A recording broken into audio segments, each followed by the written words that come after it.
혹시 평생 가족을 위해 헌신하다가 노년에 버림받은 적이 있으신가요? 퇴직하자마자 쓸모없는 사람 취급받으며 요양원에 버려진 분들의 이야기를 들어보신 적 있으신가요? 지금부터 제가 들려드릴 이야기는 30년간 교장으로 일하다 퇴직한 지 한 달 만에 아내에게 버림받은 한 남자의 실화입니다. 그런데 이 이야기가 단순한 배신으로 끝났다면 제가 여러분께 말씀드리지 않았겠죠. 놀라운 반전이 있었습니다. 바로 90세 노모가 나서서 며느리를 참교육했다는 겁니다. 어떻게 그게 가능했냐고요? 끝까지 들으시면 여러분도 통쾌함과 동시에 뜨거운 눈물을 흘리게 될 겁니다. 저는 박정우입니다. 올해 67세죠. 작년까지만 해도 저는 한 고등학교의 교장이었습니다. 아침 6시면 학교에 출근해서 밤 10시가 넘어서야 집에 들어가는 생활을 30년 넘게 했죠. 학생들이 저를 아버지처럼 따랐고 선생님들도 저를 존경해 주셨습니다. 그런데 정년 퇴임식이 끝나고 집으로 돌아온 그날부터 제 인생은 완전히 바뀌었습니다. 퇴임식 날 아침, 아내 윤미숙이 저에게 이렇게 말했습니다. 당신 이제 교장도 아니고 그냥 늙은이잖아. 퇴직금은 얼마나 받았어? 그 말을 들은 순간 제 가슴이 철렁 내려앉았죠. 30년을 함께 산 아내가 저를 바라보는 시선이 마치 낯선 사람을 보는 것 같았습니다. 사실 저는 퇴직금 3억 중에서 1억은 학교 장학재단에 기부했습니다. 또 1억은 치매로 고생하시는 어머니 간병비로 따로 빼두었죠. 나머지 1억만 노후 자금으로 남겨둔 겁니다. 미숙에게 이 사실을 말하자 미숙의 얼굴이 불그락불그락 변했습니다. 당신 미쳤어. 우리 노후는 어떻게 하고 나는 평생 당신 뒷바라지만 하다가 이제야 좀 살만하다 싶었는데 그날 이후 미숙은 저와 대화를 끊었습니다. 밥도 따로 차려 먹고 잠도 따로 잤죠. 저는 그저 시간이 지나면 나아지겠거니 했습니다. 하지만 제가 너무 순진했던 겁니다. 퇴직 한 달 후 저는 갑작스런 가슴 통증으로 병원에 갔습니다. 검사 결과 협심증 진단을 받았죠. 의사 선생님은 스트레스를 줄이고 안정을 취해야 한다고 했습니다. 집에 돌아와 미숙에게 이 사실을 말했더니 미숙이 한숨을 푹 쉬며 말했습니다. 이제 병까지 생겼네. 돈도 못 벌고 병원비만 나가겠구만. 그 말이 제 가슴에 비수처럼 꽂혔습니다. 평생 가족을 위해 일했는데 이게 제가 받을 대접인가 싶었죠. 하지만 더 충격적인 일은 그 다음에 벌어졌습니다. 다음 날 아침 미숙이 갑자기 친절하게 굴었습니다. 여보, 오늘 좋은데 가자. 드라이브나 하자고. 저는 미숙이 마음을 바꿨나 싶어 기쁜 마음으로 차에 올랐죠. 그런데 도착한 곳은 시골의 한 요양원이었습니다. 미숙이 차에서 내리며 말했습니다. 당신 여기서 좀 지내. 나도 이제 내 인생 살아야겠어. 저는 농담인 줄 알았습니다. 하지만 미숙의 표정은 진지했죠. 이미 입소 수소까지 다 해놨다며 제 짐을 요양원 직원에게 넘겼습니다. 저는 다리에 힘이 풀려 그 자리에 주저앉았습니다. 미숙아, 이러지 마. 내가 뭘 잘못했는데 30년을 함께 살았잖아. 제발 이러지 마. 하지만 미숙은 차갑게 돌아섰습니다. 당신이 학교와 어머니한테 준 돈, 그게 우리 노후 자금이었어. 이제 나도 살고 싶어. 미안해. 그렇게 미숙은 떠났고 저는 요양원에 남겨졌습니다.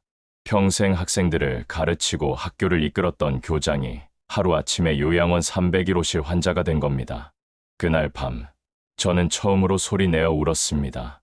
이게 제 인생의 결말인가 싶어서요. 하지만 이게 끝이 아니었습니다. 진짜 이야기는 지금부터 시작입니다. 제 어머니, 90세의 김술래 여사가 이 사실을 알게 된 거죠. 그리고 어머니가 하신 일은 정말이지 상상을 초월했습니다. 저 박정호가 교직에 첫 발을 내디딘 건 27살 때였습니다. 대학 졸업하자마자 모교인 서울의 한 고등학교에 국어교사로 부임했죠. 그때만 해도 저는 그저 아이들을 가르치는 게 좋은 평범한 청년이었습니다. 미숙을 만난 것도 그 무렵이었습니다. 미숙은 같은 학교 음악 교사였죠. 피아노를 치는 미숙의 모습에 반해서 저는 매일 음악실 앞을 서성였습니다. 3년의 연애 끝에 우리는 결혼했고 아들 하나를 낳았죠. 결혼 초기만 해도 미숙은 다정한 아내였습니다. 제가 늦게까지 일하면 도시락을 싸서 학교로 가져다 주곤 했죠. 하지만 시간이 지나면서 조금씩 변하기 시작했습니다. 특히 제가 교장으로 승진하면서부터였죠. 다른 교장들은 퇴직 후를 위해 이런저런 연주를 만들고 부업도 한다는데 당신은 왜 학교 일만 하냐고, 우리 노후는 어떻게 하냐고 미숙의 불만은 날로 커져갔습니다. 저는 그때마다 이렇게 대답했죠. 교육자가 돈을 밝히면 안 돼. 우리는 충분히 잘 살고 있잖아. 하지만 미숙의 생각은 달랐나 봅니다. 주변 친구들이 하나둘 강남으로 이사 가고 외제차를 사고 해외여행을 다니는 걸 보면서 미숙은 점점 조급해졌죠. 왜 우리만 이렇게 사냐고, 당신도 교장인데 왜 이것밖에 안 되냐고. 저는 그런 미숙을 달래느라 바빴습니다. 하지만 제 어머니 김순례 여사를 모시기 시작하면서 갈등은 극에 달했죠. 어머니는 5년 전부터 치매 증상을 보이기 시작했습니다. 혼자 계시는 게 위험해서 저희 집으로 모셔왔죠. 미숙은 처음부터 반대했습니다. 요양원에 모시자고, 전문적인 케어가 필요하다고. 하지만 저는 끝까지 거부했습니다. 평생 고생하신 어머니를 요양원에 보낼 수는 없었으니까요. 그때부터 미숙과 저 사이에는 차가운 기류가 흐르기 시작했습니다. 어머니는 치매에도 불구하고 저를 알아보셨습니다. 정호야, 학교는 잘 다니니? 애들 가르치기 힘들지. 그럴 때마다 제 가슴이 미어졌죠. 한때는 동네에서 가장 똑똑하다고 소문났던 어머니가 이제는 하루에도 몇 번씩 같은 질문을 반복하셨으니까요. 그래도 어머니는 가끔 정신이 맑아지실 때가 있었습니다. 그럴 때면 꼭 이렇게 말씀하셨죠. 정호야, 미숙이한테 잘해라. 여자가 시어머니 모시기 쉽지 않아. 내가 미안하다. 그런 어머니를 보면서 저는 더욱 어머니를 잘 모셔야겠다고 다짐했습니다. 제가 퇴직을 앞두고 있을 때 미숙은 들떠 있었습니다. 드디어 우리도 여유롭게 살 수 있겠다고. 퇴직금으로 투자도 하고 여행도 다니자고. 하지만 저는 이미 마음속으로 다른 계획을 세우고 있었죠.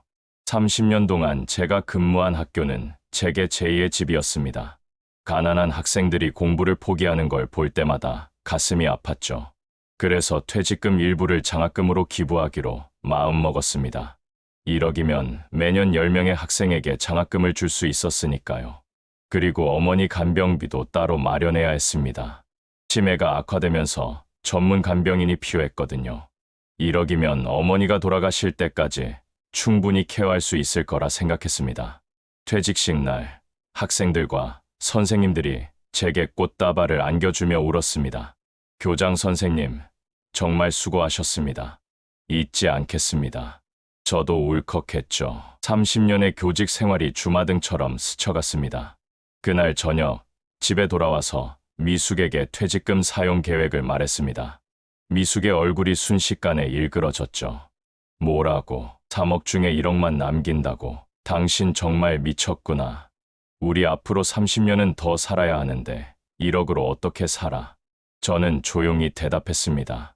연금도 있고 조금만 아껴 쓰면 충분해. 그리고 나는 아직 일할 수 있어. 필요하면 시간 강사라도 하겠어. 하지만 미숙은 제 말을 듣지 않았습니다. 그날부터 미숙은 저를 없는 사람 취급했죠.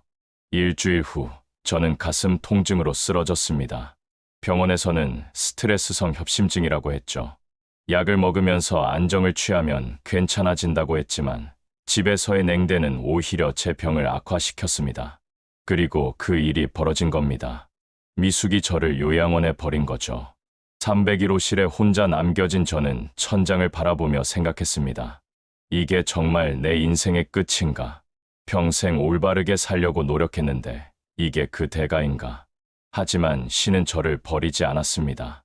제 휴대폰이 울렸고 전화를 받자 익숙한 목소리가 들렸죠. 정호야, 나야 엄마다. 오늘 왜 안 오니? 밥은 먹었니? 순간 저는 눈물이 쏟아졌습니다. 치매에 걸린 어머니가 아들을 걱정하고 계신 거였죠. 요양원에 도착한 첫날 밤은 정말 끔찍했습니다. 낯선 침대, 낯선 천장, 소독약 냄새가 가득한 방. 저는 잠을 이룰 수가 없었죠. 새벽 3시쯤 되었을까요? 복도에서 누군가 우는 소리가 들렸습니다. 아마 다른 입소자분이었겠죠. 그 울음소리를 들으며 저도 조용히 눈물을 흘렸습니다. 다음 날 아침 요양원 직원이 와서 말했습니다. 어르신, 아침 식사 시간입니다. 식당으로 가시죠. 저는 거부했습니다. 밥맛이 있을 리 없었으니까요. 하지만 직원은 끈질기게 설득했고 결국 저는 식당으로 향했습니다. 식당에는 이미 많은 어르신들이 계셨습니다. 다들 조용히 죽을 드시고 계셨죠. 저도 자리에 앉아 숟가락을 들었지만 목구멍으로 넘어가지 않았습니다. 옆자리 할아버지가 말을 걸어왔습니다. 새로 오셨구먼. 나는 여기 3년째야. 처음엔 다 그래. 익숙해져. 익숙해진다. 그 말이 더 무서웠습니다. 이런 곳에 익숙해져야 한다는 게 제 미래라니. 저는 숟가락을 내려놓고 방으로 돌아왔습니다. 그때 휴대폰이 울렸습니다.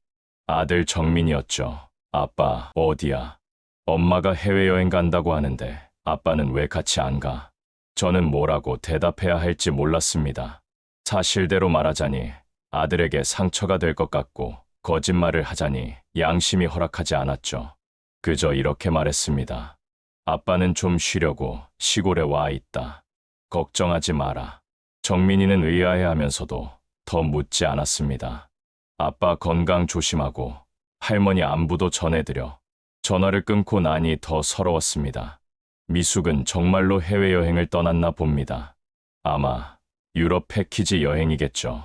평소에 그렇게 가고 싶어 했으니까. 저 없이도 잘 지내는 미숙을 생각하니 배신감이 밀려왔습니다. 30년을 함께 살았는데 이렇게 쉽게 버릴 수 있다니. 사흘째 되는 날, 뜻밖의 방문객이 찾아왔습니다. 저희 학교 제자였던 김영수였죠. 영수는 지금 대기업 부장입니다. 교장 선생님, 여기 왜 계세요? 퇴직하시고 여행 다니신다고 들었는데 영수의 눈에 눈물이 고였습니다. 저는 애써 웃으며 말했습니다. 잠깐 쉬러 온 거야. 곧 나갈 거다. 하지만 영수는 제 말을 믿지 않았죠. 선생님, 무슨 일 있으시면 말씀하세요. 제가 도와드릴게요. 저는 고개를 저었습니다. 괜찮다. 정말 괜찮다. 영수가 돌아간 후 저는 깊은 생각에 빠졌습니다. 내가 왜 이런 대접을 받아야 하나? 평생 정직하게 살았고 학생들을 위해 헌신했는데 하지만 답은 없었죠. 그저 제 선택이 잘못됐나 자책할 뿐이었습니다.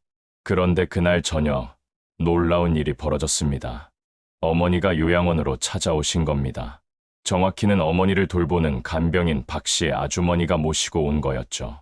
어머니는 휠체어에 앉아 계셨지만 눈빛은 또렷했습니다. 정호야, 여기가 어디니? 왜 이런 데 있니? 어머니의 목소리에는 분노가 묻어 있었습니다. 저는 당황했죠. 어머니가 치매인데 어떻게 여기까지 오셨을까? 간병인 박 씨가 설명했습니다. 어머님이 아드님 안 계시니까 계속 찾으셔서 며느님께 여쭤봤더니 여기 계시다고 하더라고요. 어머니가 제 손을 꼭 잡으며 말씀하셨습니다. 미숙이가 너를 여기 버렸구나. 내가 다 들었다. 정호야, 울지 마라. 엄마가 해결해 줄게. 순간 저는 놀랐습니다. 치매에 걸린 어머니가 이렇게 정확히 상황을 파악하고 계시다니. 어머니는 간병인에게 지시했습니다. 박 씨, 통장 가져와. 그리고 변호사 불러. 내가 할 일이 있어. 간병인이 당황하며 말했습니다. 어머님, 지금은 밤이에요. 내일 하시죠. 하지만 어머니는 단호했습니다. 지금 당장 해야 해. 내 아들이 이런 대접받는 걸 두고 볼 수 없어. 저는 어머니를 말렸습니다. 어머니, 괜찮아요. 저 정말 괜찮으니까 집에 가세요. 하지만 어머니는 제 말을 듣지 않았죠. 정호야, 너는 너무 착해서 탈이야. 세상은 착한 사람만 바보 취급해. 이제 엄마가 나설 차례야. 그날 밤, 어머니는 요양원 원장실로 가셨습니다. 그리고 놀라운 말씀을 하셨죠. 내 아들 당장 퇴소시켜. 입원비는 며느리가 아니라 내가 환불받겠어. 그리고 이 일을 세상에 알릴 거야. 교장 출신을 부인이 버렸다고. 원장은 당황했습니다. 어머님, 절차가 있습니다. 보호자, 동의가 필요하고. 하지만 어머니는 웃으셨습니다. 보호자가 나야. 아들 보호자는 부모지, 배우자가 아니야. 내일까지 처리 안 하면 언론에 제보할 거야. 어머니의 기세에 눌린 원장은 결국 퇴소 절차를 밟기로 했습니다. 저는 어머니 손을 잡고 울었죠. 어머니, 제가 불효자입니다. 이런 모습 보여드려서 죄송해요. 어머니도 눈물을 흘리셨습니다. 아니다, 정호야. 내가 얼마나 고생했는데 이제 엄마가 지켜줄게. 다음 날 저는 요양원을 나왔습니다. 하지만 집으로는 가지 않았죠. 어머니 댁으로 갔습니다. 작은 아파트였지만 요양원보다 1000배는 따뜻했습니다.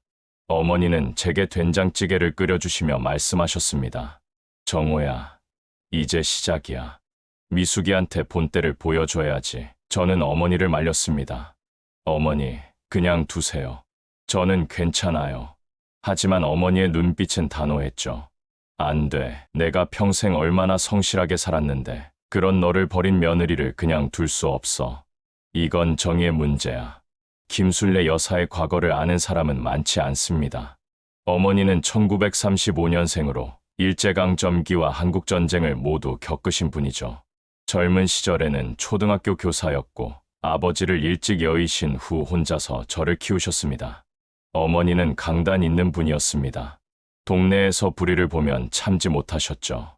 한 번은 동네 구멍가게 주인이 아이들에게 바가지를 씌우는 걸 보고 직접 나서서 따지신 적도 있습니다. 그때 어머니가 하신 말씀이 아직도 기억납니다. 약자를 괴롭히는 건 가장 비겁한 짓이다.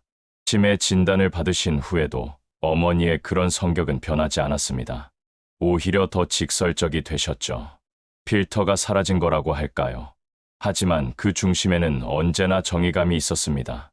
어머니 댁에서 며칠을 지낸 후 어머니는 본격적으로 움직이기 시작했습니다. 먼저 변호사를 찾아가셨죠. 저도 따라갔습니다. 변호사 사무실에서 어머니는 명확하게 말씀하셨습니다. 며느리가 아들을 유기했어요. 이혼 소송과 재산 분할, 그리고 위자료 청구를 하고 싶습니다. 변호사는 신중하게 물었습니다. 증거가 있으신가요? 단순히 요양원에 입소시킨 것만으로는 유기로 보기 어렵습니다. 어머니는 미소를 지으셨습니다. 증거요. 많죠. 며느리가 남편 동의 없이 일방적으로 입소시켰고 해외여행을 떠났어요. 그리고 아들의 휴대폰에 보낸 메시지도 있고요. 어머니는 제 휴대폰을 꺼내 미숙이 보낸 메시지를 보여주셨습니다. 거기엔 이렇게 적혀 있었죠. 이제 각자 살아요. 당신은 거기서 잘 지내고 나는 내 인생 살게. 변호사의 표정이 진지해졌습니다. 이건 명백한 유기 의사 표현이네요. 특히 병이 있는 배우자를 일방적으로 요양원에 입소시킨 건 문제가 될 수 있습니다. 어머니는 계속 말씀하셨습니다. 그리고 아들 퇴직금 3억 중 2억은 아들이 장학금과 제 간병비로 쓴 거예요. 나머지 1억과 집은 부부 공동 재산이지만 며느리가 일방적으로 처분할 권리는 없죠. 변호사는 고개를 끄덕였습니다. 충분히 승소 가능한 사안입니다. 그때 제가 끼어들었습니다. 어머니, 그래도 30년을 함께 산 사이인데 법정까지 가는 건 좀... 어머니는 제 손을 꼭 잡으셨습니다. 정호야, 내가 너무 착해서 문제야. 상대가 널 버렸는데 왜 내가 참아야 하니? 정당한 권리를 찾는 건 나쁜 게 아니야. 변호사 사무실을 나온 후 어머니는 또 다른 곳으로 향했습니다. 바로 제가 30년간 근무한 학교였죠. 교문에 들어서자 경비 아저씨가 깜짝 놀라며 인사했습니다. 교장 선생님, 어떻게 오셨습니까? 어머님도 함께 오셨네요. 어머니는 곧장 교장실로 가셨습니다. 현 교장인 최 교장이 당황하며 일어났죠. 어머님, 무슨 일로 오셨습니까? 어머니는 단도직입적으로 말씀하셨습니다. 우리 아들이 이 학교에 기부한 장학금 1억 제대로 쓰이고 있나요? 최 교장이 대답했습니다. 물론입니다. 박 교장님 덕분에 올해만 15명의 학생이 혜택을 받았습니다. 다들 너무 감사해하고 있어요. 어머니는 만족스러운 표정을 지으셨습니다. 그럼 됐어요. 그런데 한 가지 부탁이 있습니다. 어머니는 미숙이 저를 버린 일을 간략히 설명하셨습니다. 최 교장의 얼굴이 불그락부르락 변했죠. 그런 일이 있었다니. 박 교장님이 얼마나 헌신적인 분인데 어머니가 말씀하셨습니다. 제자들과 동료 선생님들이 이 사실을 알면 어떻게 생각할까요? 최 교장이 즉시 대답했습니다. 당장 선생님들께 알리고 도울 방법을 찾겠습니다. 박 교장님은 우리 학교의 전설이신데 이런 대접을 받으시다니 용납할 수 없습니다. 어머니는 고개를 끄덕이셨죠. 그날 오후 놀라운 일이 벌어졌습니다. 학교 선생님 20여 명이 어머니 댁을 찾아온 겁니다. 다들 분노에 차 있었죠. 교장 선생님, 어떻게 이런 일이? 저희가 가만히 있지 않겠습니다. 한 젊은 교사는 울면서 말했습니다. 선생님 덕분에 제가 교사가 됐는데 이런 일을 당하시다니. 더 놀라운 건 그 다음이었습니다. 제자들이 SNS에 올리기 시작한 거죠. 우리 교장 선생님이 부인에게 버림받았다. 평생 학교와 학생을 위해 헌신한 분이 이런 대접을 받아서는 안 된다. 게시물은 순식간에 퍼져나갔습니다. 이틀 후 지역 신문 기자가 찾아왔습니다. 교장 선생님, 인터뷰 좀 하고 싶습니다. 저는 거절했지만 어머니가 나서셨죠. 제가 대신 말씀드리죠. 세상이 알아야 할 이야기입니다. 어머니는 담담하게 전후 사정을 설명하셨습니다.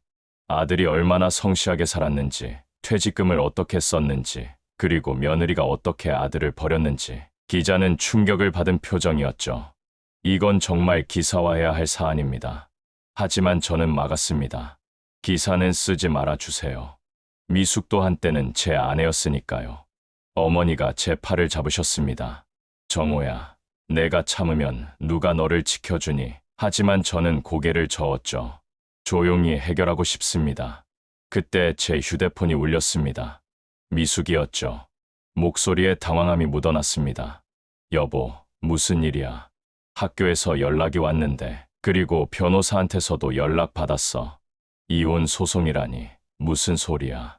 저는 침착하게 대답했습니다. 미숙아, 이제 그만하자. 내가 원하는 대로 해줄게. 하지만 나도 더는 참을 수 없어. 미숙이 다급하게 말했습니다. 지금 어디야? 만나서 얘기하자. 나 지금 공항이야. 곧 들어갈게. 전화를 끊고 나니 어머니가 말씀하셨습니다. 며느리가 겁먹었구나.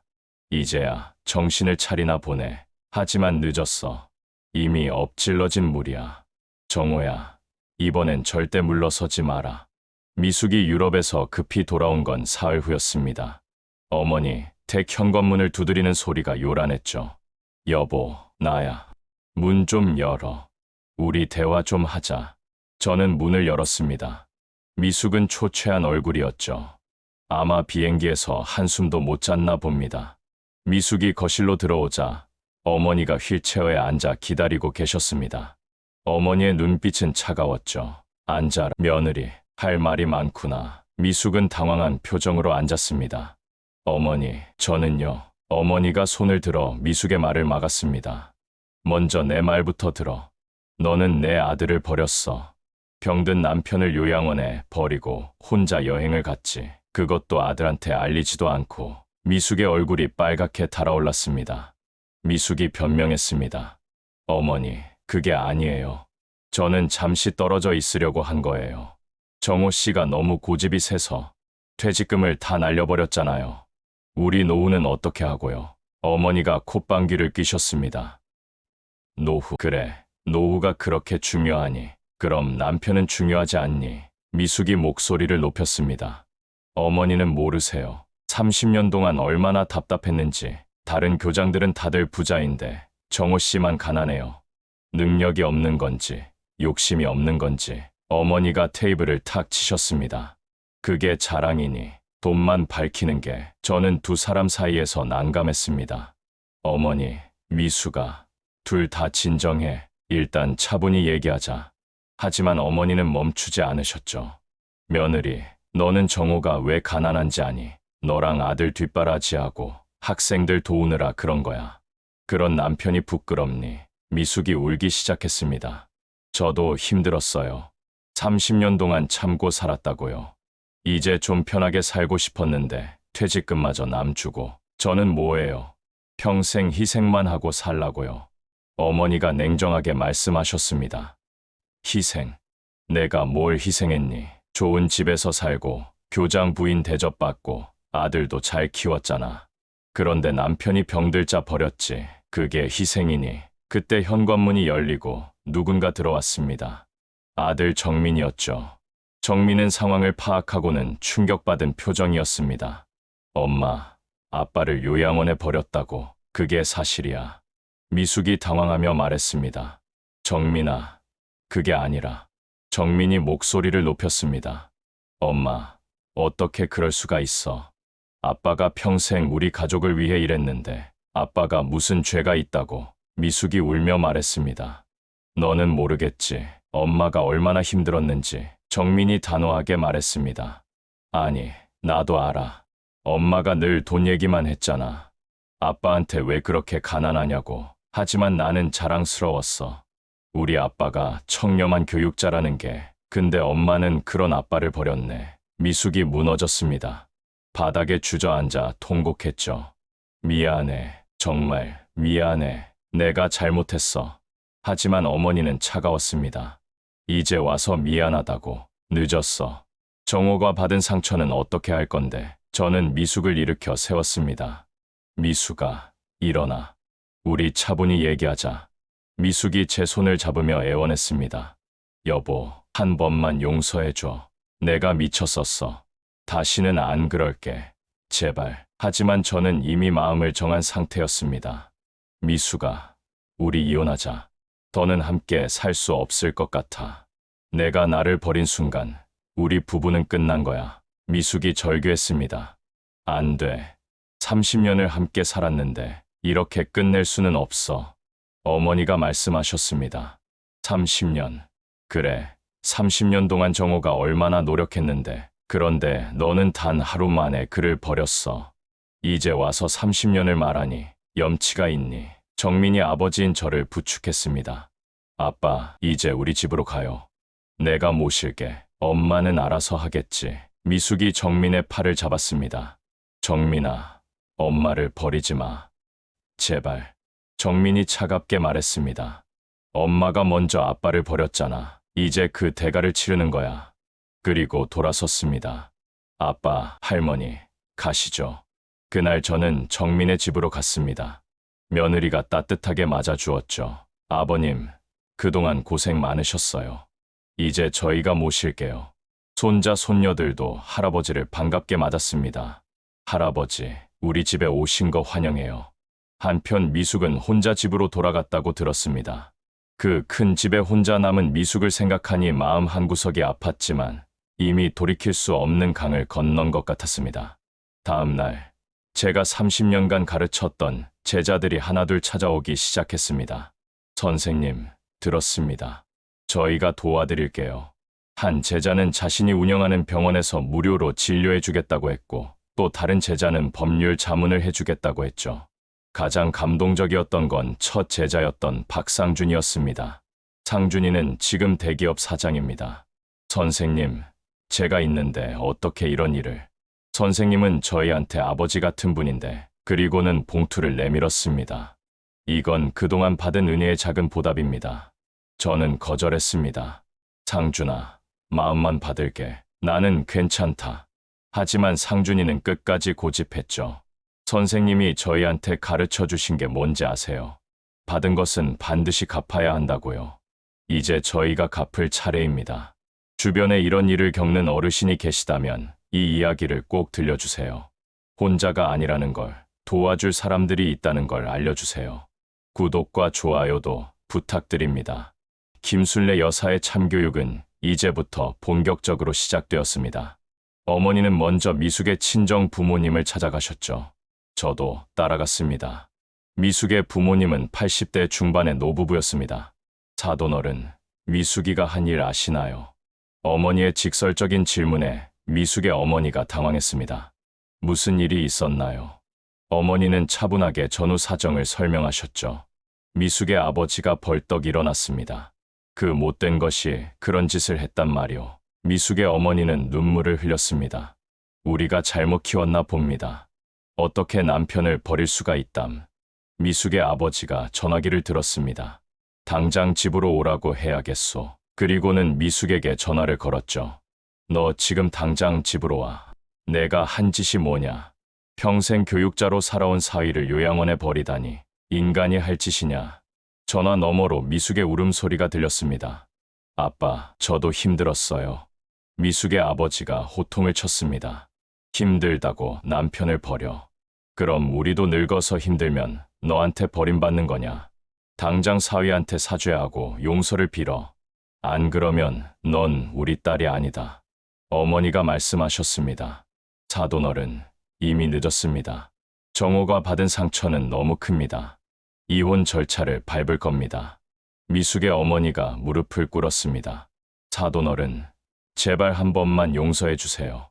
우리 딸이 크게 잘못했지만 어머니는 단호했습니다. 용서는 정호가 할 일입니다. 하지만 정호는 이미 마음을 정했어요. 30년의 정이 있어도 배신은 용서할 수 없다고 미숙의 부모님은 고개를 떨구었습니다. 며칠 후 어머니는 또 다른 곳을 찾아가셨습니다. 바로 미숙이 다니는 문화센터였죠. 미숙은 그곳에서 친구들과 요가를 배우고 있었습니다. 어머니가 요가 교실 문을 열고 들어가자 미숙과 친구들이 놀란 표정을 지었습니다. 어머니가 큰 소리로 말씀하셨습니다. 여러분, 이 사람이 누군지 아시나요? 남편을 요양원에 버리고 유럽 여행을 간 사람입니다. 30년 동안 교장으로 일한 남편을 병들었다고 버린 사람이에요. 미숙의 얼굴이 새빨갛게 변했습니다. 어머니, 여기서 이러지 마세요. 하지만 어머니는 멈추지 않았죠. 여러분도 조심하세요. 친구가 이런 사람이면 여러분도 언젠가 버림받을 수 있어요. 미숙의 친구들이 수군거리기 시작했습니다. 정말이야. 미숙이가 그런 짓을. 믿을 수 없어. 어떻게 남편을 버릴 수가 있어. 미숙은 그 자리에서 뛰쳐나갔습니다. 어머니는 만족스러운 표정으로 돌아오셨죠. 정호야, 이건 시작일 뿐이야. 며느리가 한 짓을 세상이 알아야 해. 그래야 다시는 이런 일이 없을 거야. 저는 어머니를 말렸습니다.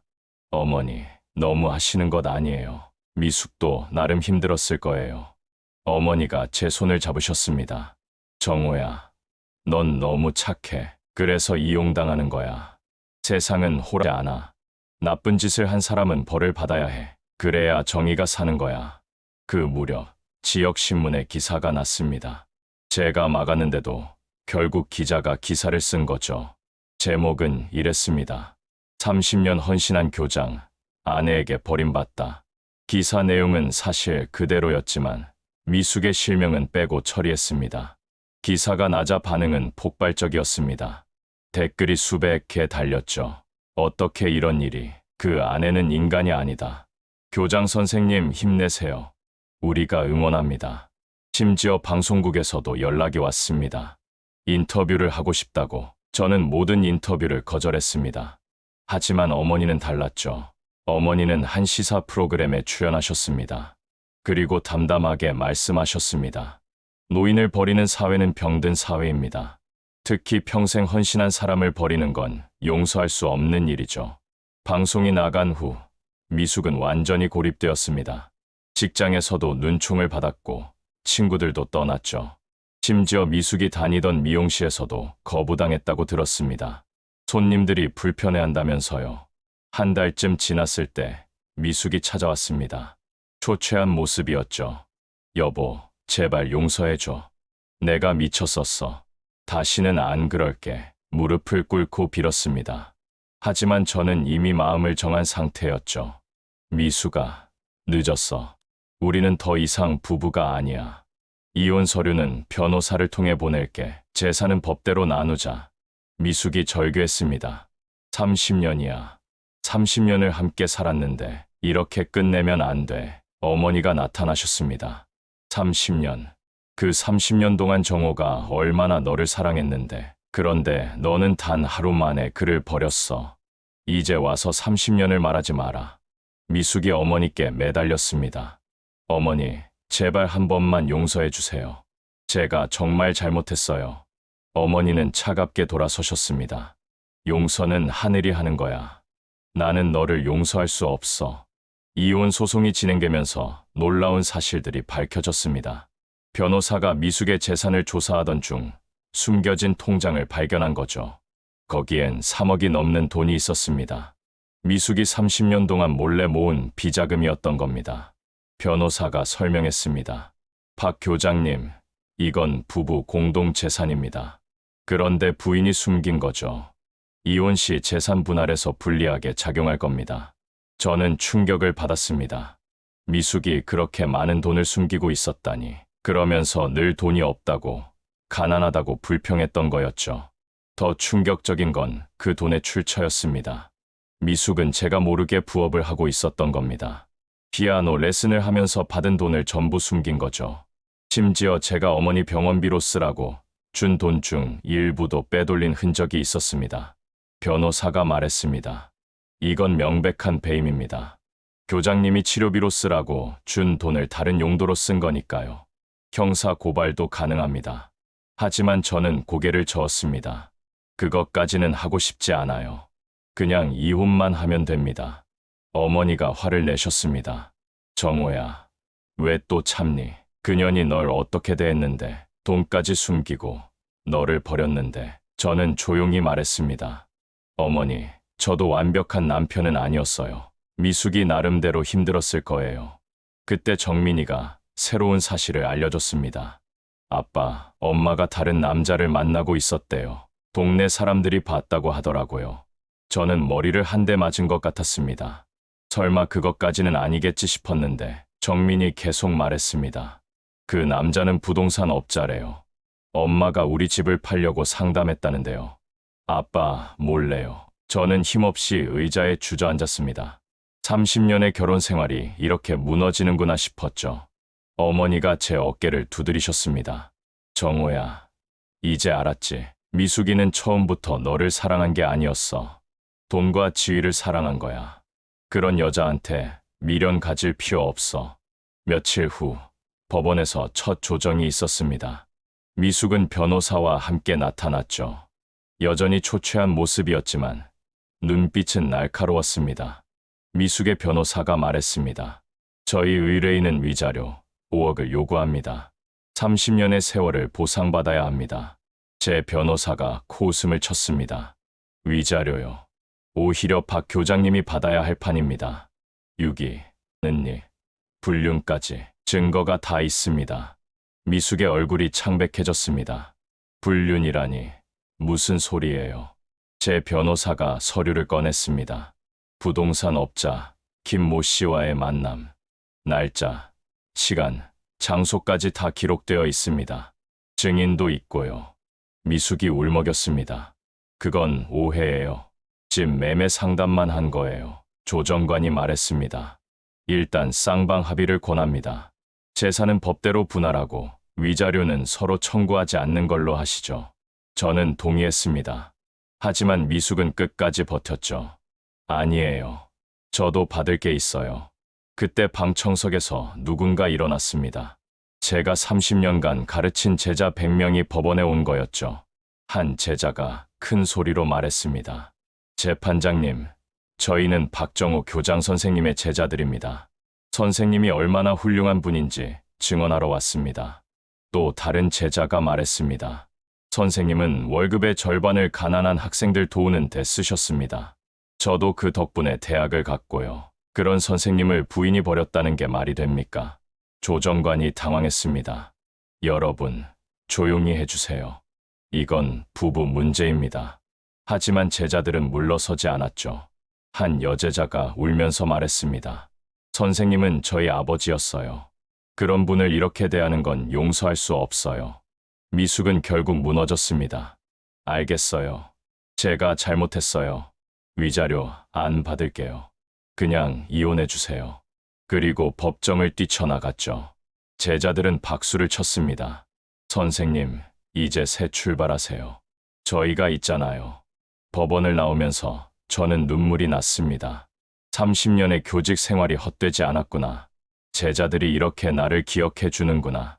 어머니가 제 손을 잡으셨습니다. 봤지, 정호야. 내가 뿌린 씨앗이 이렇게 열매를 맺었어. 그날 저녁, 제자들이 마련한 위로회가 있었습니다.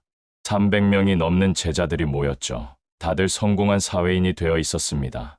의사, 다, 교수, 기업가, 공무원. 그들이 한 목소리로 말했습니다. 선생님, 사랑합니다. 한 제자가 일어나 말했습니다.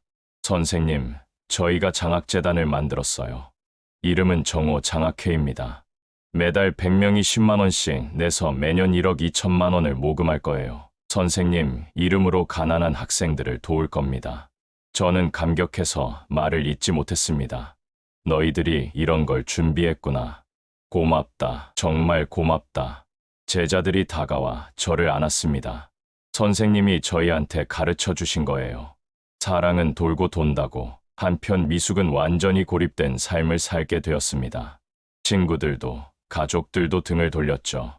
심지어 정민이도 엄마와 연락을 끊었습니다. 미숙은 결국 서울을 떠나 지방 소도시로 이사했다고 들었습니다. 나중에 들은 얘기로는 미숙이 그곳에서 작은 피아노 학원을 열었다고 합니다.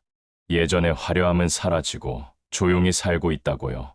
가끔 저를 생각하며 후회한다는 소문도 들렸습니다. 하지만 이미 엎질러진 물이었죠. 저는 정민이네 집에서 행복하게 지내고 있습니다. 손자 손녀들과 놀아주고 며느리가 차려주는 따뜻한 밥을 먹고 가끔 어머니를 찾아뵙고 소박하지만 평화로운 나날들입니다. 어머니는 가끔 이렇게 말씀하십니다.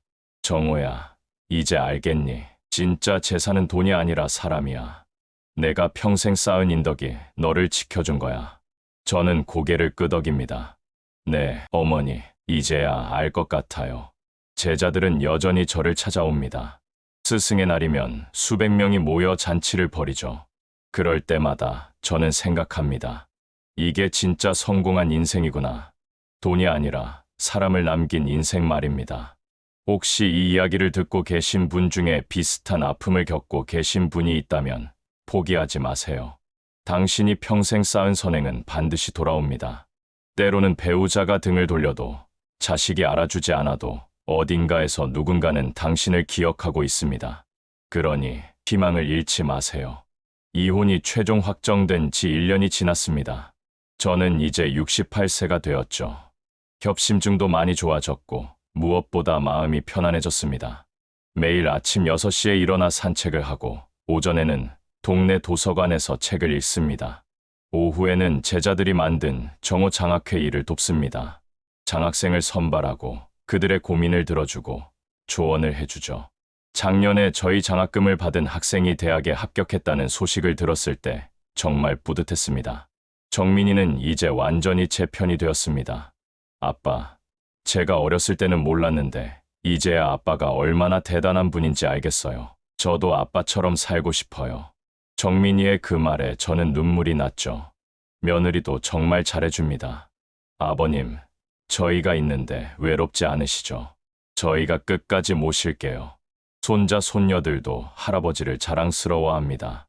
우리 할아버지는 전설의 교장 선생님이야. 학교에 가서 자랑하곤 하죠. 어머니는 여전히 정정하십니다. 91세가 되셨지만 정신이 맑으실 때는 여전히 날카로우시죠. 정호야, 잘 지내고 있니? 미숙이는 어떻게 됐니? 저는 웃으며 대답합니다. 어머니 덕분에 잘 지내고 있어요. 미숙이는 이제 남이에요. 어머니가 만족스럽게 웃으십니다. 그래, 잘했. 인생은 한 번뿐이야. 너를 사랑하지 않는 사람한테 매달릴 필요 없어. 이제 너를 진짜 사랑하는 사람들과 행복하게 살아. 작년 스승의 날에는 정말 놀라운 일이 있었습니다. 제자들이 저를 위한 자서전을 만든 거예요. 제목은 우리들의 영원한 스승, 박정우였습니다. 500페이지가 넘는 책에는 제자들의 추억과 감사 인사가 빼곡히 적혀 있었죠. 책을 읽으며 저는 계속 울었습니다.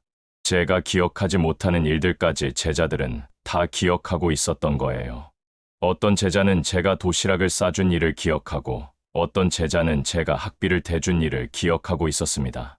책 말미에는 이런 문구가 있었습니다. 선생님은 우리에게 지식보다 더 중요한 것을 가르쳐 주셨습니다. 그것은 사랑과 헌신입니다. 선생님의 삶 자체가 교과서였습니다. 저는 그 문구를 읽으며 생각했죠. 이것이 내 인생의 진짜 성적표구나. 최근에는 뜻밖의 연락을 받았습니다. 미숙이었죠. 여보, 아니 정호 씨, 잘 지내시나요? 저는 잘못했어요. 용서해 주세요. 한 번만 만나 주실 수 없나요? 목소리에는 간절함이 묻어났습니다. 저는 정중하게 거절했습니다. 미숙 씨, 이제 우리는 남남이에요. 각자의 길을 가는 게 맞아요. 행복하게 사세요. 전화를 끊고 나니 마음이 편했습니다. 미움도 그리움도 없었죠. 그저 담담할 뿐이었습니다. 요즘 저는 새로운 일을 시작했습니다. 동네 청소년들을 위한 무료 학습 지도입니다. 매주 토요일 오후 공부방에서 아이들을 가르치죠. 국어와 논술을 가르치는데 아이들이 정말 좋아합니다. 할아버지 선생님이라고 부르면서요. 한 아이가 물었습니다. 할아버지, 왜 돈도 안 받고 우리를 가르쳐 주세요? 저는 웃으며 대답했죠. 할아버지가 받는 게 더 많아. 너희들과 있으면 할아버지도 젊어지거든. 아이들이 깔깔 웃었습니다. 어느 날 공부방에 낯익은 얼굴이 나타났습니다. 30년 전 제가 가르쳤던 문제아 철수였죠. 지금은 대기업 이사가 된 철수가 울먹이며 말했습니다. 선생님, 아직도 아이들을 가르치고 계시는군요. 선생님은 정말 변하지 않으셨어요. 철수가 봉투를 내밀었습니다. 선생님, 이건 제 작은 성의예요. 공부방 운영에 쓰세요. 봉투 안에는 1,000만 원이 들어 있었습니다. 저는 철수를 안아주었죠. 철수야, 내가 이렇게 훌륭하게 자라서 기쁘다. 저녁이면 정민이네 가족과 함께 식사를 합니다. 손녀가 묻습니다. 할아버지, 할머니는 왜 안 와요? 정민이가 대신 대답합니다. 할머니는 멀리 갔어. 그리고 저를 봅니다. 그 눈빛에는 미안함과 사랑이 담겨 있죠. 저는 손녀를 안으며 말합니다. 할아버지는 너희들이 있어서 행복해. 그게 면 충분해. 손녀가 제 뺨에 뽀뽀를 합니다. 저도 할아버지 사랑해요. 그 순간 저는 깨닫습니다. 이게 진짜 행복이구나. 밤이면 일기를 씁니다. 오늘 하루 있었던 일, 만난 사람들, 느낀 점들을 적죠. 일기 마지막에는 항상 이렇게 적습니다. 오늘도 감사한 하루였다. 내일도 좋은 날이 되기를. 가끔 과거를 돌아봅니다. 미숙과의 30년이 모두 불행했던 건 아니었죠. 좋은 날도 있어